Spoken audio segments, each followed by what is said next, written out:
Bom, gente, minha fala então vai girar em torno daquilo que eu vou chamar de tipificação do que seriam as direitas evangélicas no Brasil. E a gente acabou de ter uma aula aí do Sérgio sobre como isso se dá na prática, inclusive com exemplos claros de como isso acontece. Então eu queria tipificar esses movimentos que a gente chama de direita evangélica no Brasil em 5 áreas, são 5 abordagens. Não é um esforço teórico não, tá, gente? São apenas observações, pontuações e cada um vai encontrar aí as expressões em que isso se dá dentro da igreja evangélica brasileira, como que isso se manifesta, né? Em primeiro lugar, a gente precisa entender o que é ser de direita. O que é ser de direita? Ser de direita é estar ao lado do grande patrimônio, da grande propriedade. É exatamente isso. É você defender os interesses do grande proprietário.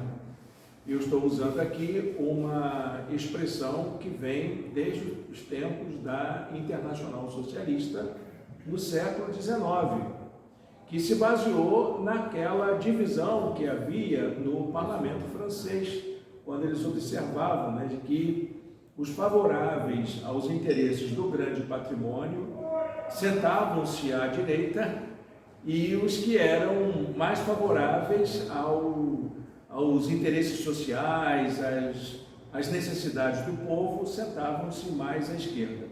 A ideia é exatamente essa. Então, o nome direita é sinônimo de defesa dos interesses do grande patrimônio, isso assim de uma forma bem simplória, uma forma bem reduzida da definição.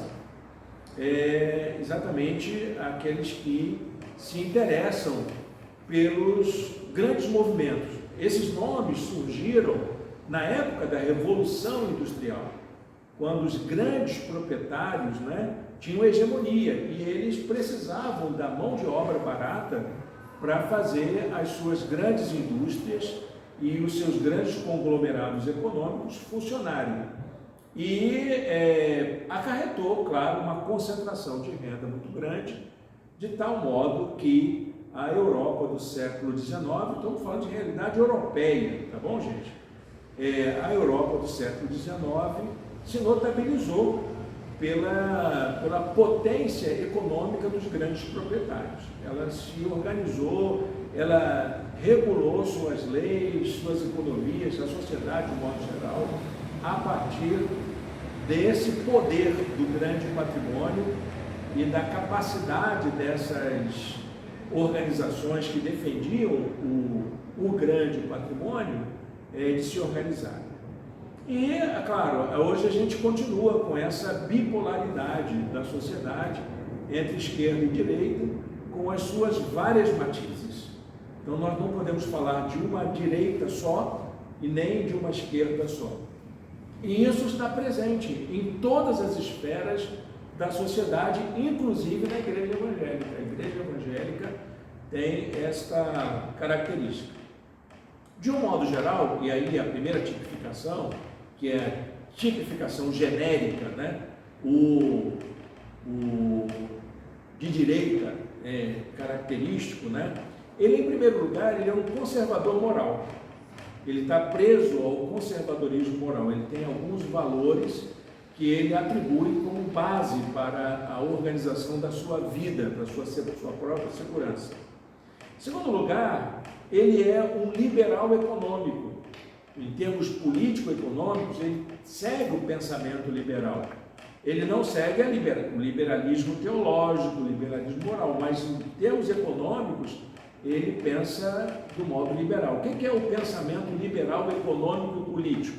Foi um movimento lá que vem desde o século XVII, com John Locke e outros grandes liberais da época, Francis Bacon, que defendiam o poder do grande proprietário, a defesa da propriedade privada.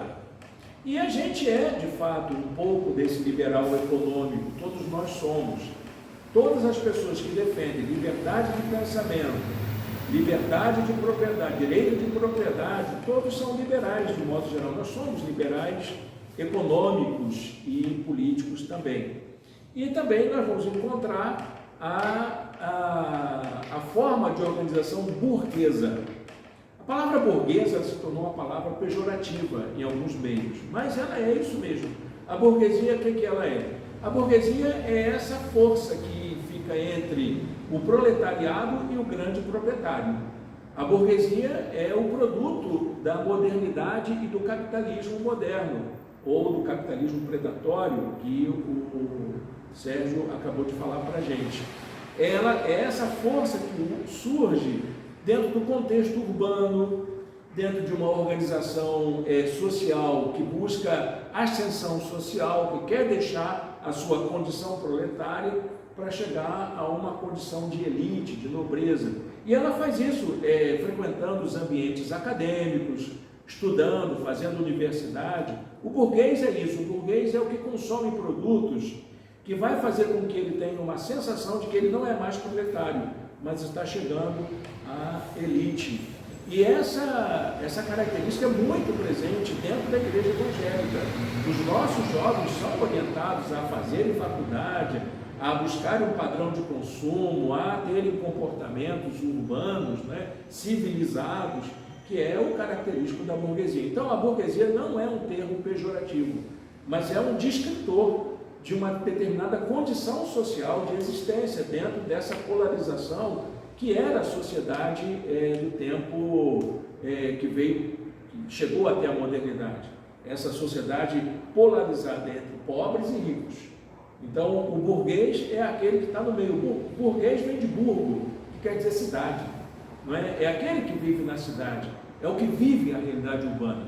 Nós aqui somos burgueses, estamos dentro de um templo, estamos falando de coisas acadêmicas. Então, essa burguesia é a característica predominante da tipificação geral da direita evangélica no Brasil. Ela é isso mesmo. Agora, uma outra tipificação, a segunda tipificação que eu queria fazer, é que são as tendências. Essa direita evangélica, ela tem uma certa tendência, Ela tem uma tendência de defender o patriarcado. Ela pende mais para o patriarcado.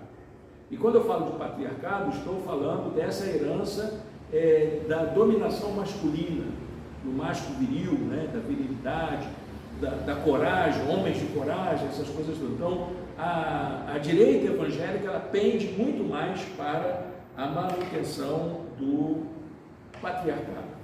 Ela também tem muito mais propensão à defesa dos interesses do capital. Ela se organiza, ela se articula a partir dos interesses do capital.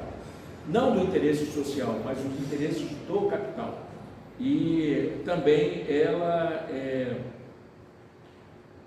valoriza, ela como se fosse privilegia os interesses das matrizes coloniais, principalmente aqueles que nos colonizaram e os novos colonizadores dos tempos modernos. Então, ela está muito propensa aos interesses da Europa e aos interesses dos Estados Unidos, que são os interesses das nossas matrizes coloniais. Estou lembrando aqui do Boaventura de Souza Santos, que vai falar dessa crueldade que foi feita com a América Latina. Por exemplo, a direita na América Latina é vítima dessa violência que foi feita contra a América Latina, que foi vítima de uma colonização que foi patriarcal, capitalista e cristã.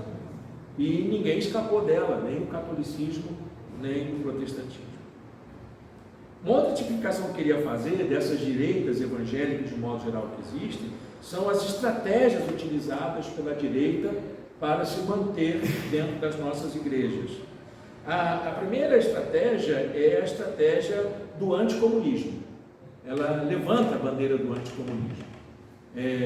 Não só os boletins da organização que o Sérgio falou, como é que era? A Voz dos Mártires.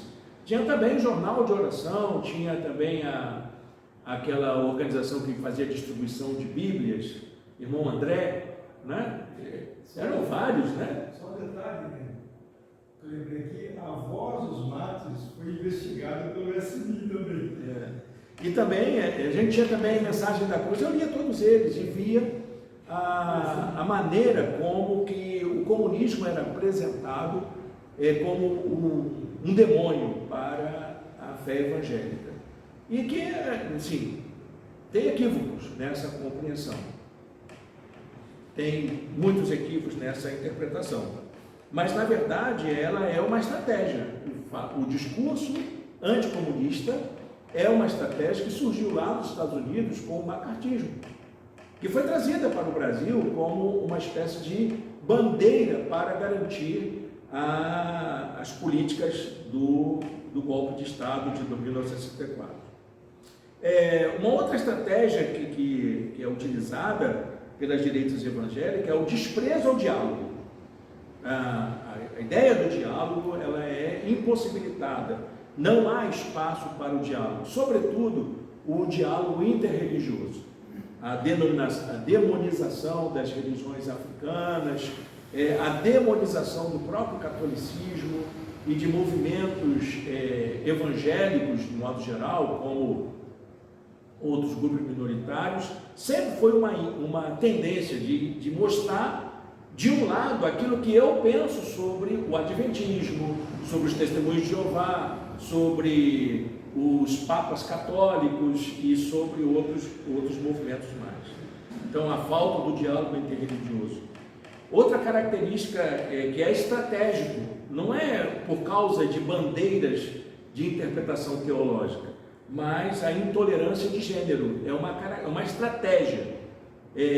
Silenciar a mulher, silenciar a comunidade LGBT, ela acaba funcionando como uma estratégia de dominação e de controle para que consigam evitar as suas oposições. Ainda uma outra coisa que eu queria registrar como estratégia dos grupos de direita é o preconceito racial e a demonização dos cultos das comunidades originárias, por exemplo, a demonização da cultura indígena, dos povos originários, como se fossem perdidos por causa da sua crença, a demonização dos costumes e dos cultos afro no Brasil. Quarta tipificação que eu queria fazer sobre as direitas evangélicas são os espaços teológicos utilizados pelas direitas de modo geral. As direitas evangélicas privilegiam a interpretação fundamentalista e privilegiam também a hermenêutica literal. São as duas estratégias teológicas que elas utilizam, são as formas teológicas que as direitas evangélicas utilizam para justificar as suas posturas, as suas ações. Então, como é que se dá esse fundamentalismo e essa hermenêutica característica dos movimentos de direita? Ela se dá nos espaços conservadores das denominações evangélicas. E dois movimentos fortes no Brasil de organização da igreja foram cooptados por estas direitas. Primeiro é a interpretação calvinista. O calvinismo foi a principal base teológica utilizada pelos de direita. O calvinista, hoje é difícil você encontrar uma pessoa que seja calvinista e possa levantar, por exemplo, temas sociais dentro do pensamento de Calvino. Impossível pensar isso, mas existe. Mas a grande maioria do calvinismo hoje no Brasil é adepta dos movimentos de direita. E o neopentecostalismo, que se transformou numa vitrine do sucesso das forças conservadoras e com o poder econômico funcionando ao lado desses grupos. Tanto que até mesmo grupos tradicionais adotaram estratégias neopentecostais para se mostrarem bem-sucedidos. Você vai encontrar que todos esses grupos também defendem ideias de direita. E aí nós vamos encontrar a quinta tipificação das direitas evangélicas de um modo geral, que são as representações dela nas nossas igrejas. Em primeiro lugar, quem é de direita? Geralmente é quem está na liderança, são as lideranças, né? Envolve a grande maioria das lideranças denominacionais, as grandes igrejas, os postos de controle das instituições teológicas, aqueles que coordenam todo o trabalho denominacional. Eles ocuparam todos os espaços de liderança. Há uma tendência também a privilegiar os programas de governo, principalmente aqueles que são de direita. Todas as propostas, partidos, organizações que favorecem as políticas governamentais voltados para os interesses da direita brasileira. E há também uma relação pragmática. A direita evangélica, de um modo geral, há uma caracterização, ela é sempre pragmática, voltada para os seus interesses pessoais. Então, começou lá naquela época que se trocava voto por ônibus para ir para a cruzada, não é? Ou para tijolo para construir templo, saco de cimento, trocava o voto por isso. Então, a direita evangélica, ela é sempre pragmática, ela sempre está interessada em algum ganho para os seus interesses.